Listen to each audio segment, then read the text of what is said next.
Mshale wa neno, neno la uzima.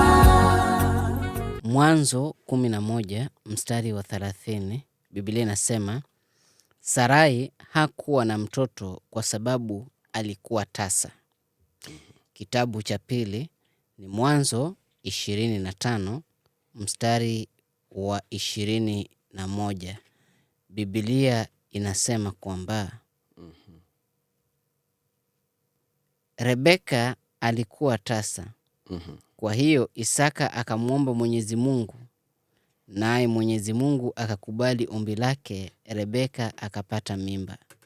Kitabu cha tatu ni Mwanzo 29 mstari wa 31.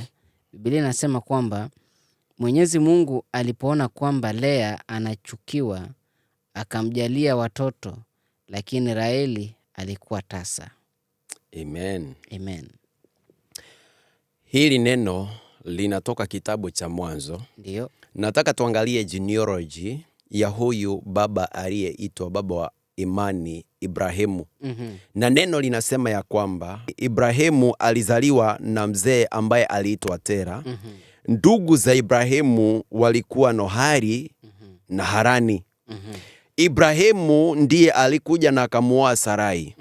Na kutoka kwa Sarai kuna watoto ambao walipatikana pale. Ndio. Lakini nataka tuangalie kuhusu Sarai. Neno la Bwana limesema ya kwamba Sarai alikuwa tasa. Ndio. Ama Sara bibi ya Ibrahimu alikuwa tasa. Hakujaliwa na mtoto. Hivyo baada ya kumwomba Mungu, Mungu alimkumbuka na akampatia mtoto ambaye ni mtoto wa ahadi aliyeitwa Isaka. Naye Isaka akaja na akamuoa Rebeka. Rebeka naye akabeba utasa. Ndio. Akawa ni tasa. Yes. Neno linasema ya kwamba Isaka akaenda mbele za Mungu, akamsihi Mungu sana, naye Rebeka akapata mtoto. Mtoto huyu Rebeka amepata akaitwa Yakobo. Yakobo naye akamuoa Raheli na akamuoa Lea. Maandiko yanasema ya kwamba Lea, kwa sababu Mungu aliangalia na akaona amechukiwa, akafungua tumbo ya Lea na Lea akaendelea akaanza kupata watoto. Lakini huyu bibi wa pili ambaye aliitwa Raheli ndiye bibi ambaye alikuwa amebeba maono ya hii familia. Na neno linasema ya kwamba naye akawa ni tasa. Bwana Yesu asifiwe. Nataka uangalie katika hii familia ya huyu mtu ambaye anaitwa Ibrahimu. Hata kama wamekuwa watu ambao ni wa ahadi, hata kama ni familia ambayo imebeba ahadi, hata kama ni baba wa imani, hata kama Mungu anamnenea na anamuongeresha, kuna kitu ambacho kilikuwa kinatawala hii familia. Nacho ni kitu ambacho kinaitwa laana. Hii laana si laana nyingine, bali ni laana ya utasa. Maandiko yanasema ya kwamba Sara alikuwa tasa. Ndio. Rebeka alikuwa tasa. Naye huyu Raheli alikuwa tasa. Bwana Yesu asifiwe. Na neno linasema ya kwamba hawa watu walikuwa ni tasa. Hawa wake wa hawa watu walikuwa ni tasa. Mke wa Ibrahimu Sara alikuwa tasa. Rebeka wa Isaka alikuwa tasa. Raheli wa Yakobo alikuwa tasa. Kwa hivyo kuonyesha katika hii familia, licha ya kuwa hawa watu wameaminiwa ahadi, licha ya kuwa hawa watu ni watu wa agano, licha ya kuwa hawa watu ni watu ambao Mungu anatembea nao hatua kwa hatua, walikuwa wamebeba kitu ambacho kilikuwa kinawafunga na ambacho kilikuwa kinachelewesha ahadi zao. Nacho hiki kitu ni laana. Laana hii ilitoka kwa baba yao ambaye aliitwa Ibrahimu, ikaingia kwa Isaka, ikaingia pia kwa Yakobo. Ibrahimu alikuwa ananenewa na Mungu. Ibrahimu alikuwa anatembea na Mungu, lakini kuna kitu moja hakuelewa, ya kwamba hapa kuna laana ambayo nafaa nivunje ili familia yangu iwe sawa, ili familia yangu iwe huru. Hakuelewa hapa kuna kifungo ambacho nafaa nijitenganishe nacho ili watoto wangu wasitaabike. Ibrahimu hakuvunja hii laana ambayo ni laana ya utasa, na diposa ikaingia kwa Isaka, na diposa ikaingia kwa Isaka. Isaka akatawaliwa na ile laana ambayo baba yake alibeba, ambayo mama yake alipitia. Mke wake akabebwa na ile laana. Ile laana nayo ikawatesa. Isaka akagundua hapa kuna shida. Na neno la Bwana linasema kwa sababu Rebeka alikuwa ni tasa, huyu Isaka alimlilia Mungu, akamwomba Mungu na akamwambia, ondoa huu tasa ulio ndani ya mke wangu. Na neno la Bwana linasema ya kwamba kupitia maombi ya Isaka, huyu mke ambaye anaitwa Rebeka akapata mimba na akajifungua mtoto. Lakini Isaka pia na yeye hakutambua ya kwamba hii ni kitu iliyokuwa kwa baba yangu, hii ni kitu iliyokuwa kwa mama yangu, na hii kitu imetupata.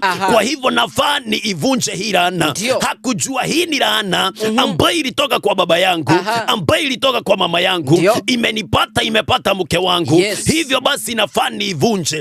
Vile ambavyo Ibrahimu hakuivunja, pia Isaka hakuivunja, aliacha tu. Na neno la Bwana linasema ya kwamba naye Isaka mtoto ambaye alipata aliitwa Yakobo. Naye Yakobo akapitia ile laana, na ile laana ikamutesa. Akapata mke ambaye aliitwa Raheli.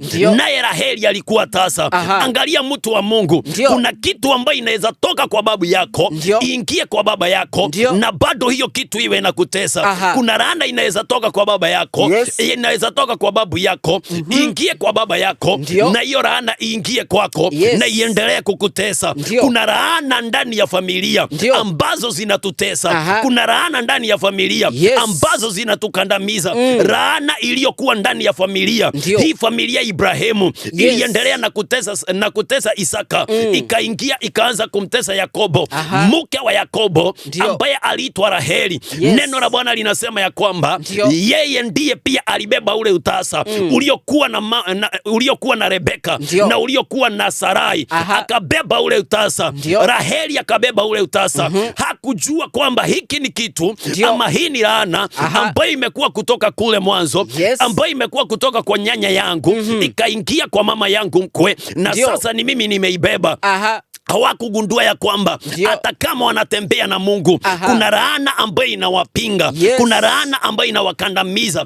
Mpendwa, nimekuja nikuambie, yaweza ikawa unatembea na Mungu, lakini angalia nyuma, ujue ni nini hicho ambacho kilimtesa babu yako, kikatesa baba yako, na sasa kinakutesa. Nimekuja nitangaze ya kwamba kuna laana zile ambazo zinapitia katika familia, zinapita kwa damu ya familia.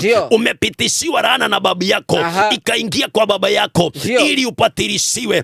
Nimekuja nitangaze ya kwamba laana zozote zile ambazo ni za mababu, ambazo ni za kina nyanya, hazita kukandamiza wewe. Pengine kwenu watu hawakuwa nanunua gari, kutoka kwa babu yako hakukuwa ipatikana na gari kwa hiyo familia. Lakini leo nakuja nitangaze, hata kama babu yako hakupata gari, baba yako hakupata gari, wewe utakuwa wa kwanza kumiliki gari. Nimekuja nitangaze ya kwamba kama laana ya umasikini imewatawala kutoka kwa babu yenu, ikaingia kwa baba yenu, na sasa iko kwako, hiyo laana ipate kuondoka siku ya leo. Tumeona familia nyingi, watu wanapata ndoa na ndoa zinavunjika. Tumeona familia nyingi, watu wanaolewa, mabwana wanakufa. Ni kwa sababu ya laana ili ambayo imekuwa ikitawala kwa familia. Nimekuja nitangaze ya kwamba kila laana ambayo imekuwa ikiwatesa na kuwaua ndani ya familia yenu, hiyo laana ikafike mwisho siku ya leo. Tumeona familia nyingi, watu wanakufa kansa tu, watu wanakufa diabetes, watu wanakufa pressure. Ni kwa sababu ya laana. Babu alikufa kansa, baba akakufa kansa, hiyo kansa imeanza kuua ndugu zako. Nimekuja nitangaze ya kwamba hiyo laana iliyo ndani ya familia isifike kwako kuanzia siku ya leo, na kama imefika ipate kuondoka katika jina la Yesu. Kuna laana zinazotawala ndani ya familia. Watu ambao ni wazuri, watu ambao wamebeba ahadi, walitawaliwa na laana ya utasa. Ni nini hii? Ni laana gani hii ambayo inatawala kwenu? Ni laana gani hii ambayo inatawala nyumba yenu? Yaweza ikawa ni laana ya umasikini, leo natangaza ikuachilie. Yaweza ikawa ni laana ya magonjwa, leo natangaza ikuachilie. Yaweza ikawa ni laana ambayo ni laana ya taraka. Kwenu watu hawasimamishi ndoa na wakioa zinavunjika. Yaweza ikawa ni laana. Kila mzaliwa wa kwanza atakayepatikana kwa ile familia lazima huyo mzaliwa wa kwanza aage. Nimekuja nitangaze hiyo laana iliyoanzia kwa babu, hiyo laana iliyokuja kwa baba na sasa inataka kukutafuta ama imekupata wewe. Ninatangaza hiyo laana ikuachilie, kwa kuwa wale ambao ni wa ahadi lazima watembee na ahadi. Mpendwa, nimekuja nitangaze familia yenu kama kuna laana ili ambayo inawatawala, hiyo laana ipate kuondoka leo. Hiyo laana ipate kuondoka leo. Sitaki kujua ni laana gani inayotawala kwenu, manake sikujui mpendwa, lakini nimekuja nitangaze wewe hautatawaliwa na laana. Wewe hautatawaliwa na laana. Wewe hautatawaliwa na laana. Kuna laana inapata watu ndani ya familia. Unapata mmezaliwa mkiwa warembo sana, lakini hakuna mmoja wenu ambaye anaoleka. Hakuna mmoja wenu mwenye anapata ndoa. Nimekuja nitangaze hiyo laana inayowanyima ndoa ifike mwisho kuanzia siku ya leo. Ifike mwisho kuanzia siku ya leo. Kwa familia nyingi kuna laana ya kwamba mtoto akiitwa jina la mtu fulani, huyo mtoto lazima aage. Huyo mtoto lazima apagawe. Nimekuja nitangaze ya kwamba laana yoyote ile ambayo inatawala familia yenu, laana yoyote ile ambayo inatawala wazaliwa wa nyumba yenu, hiyo laana ifike mwisho. Mshale wa neno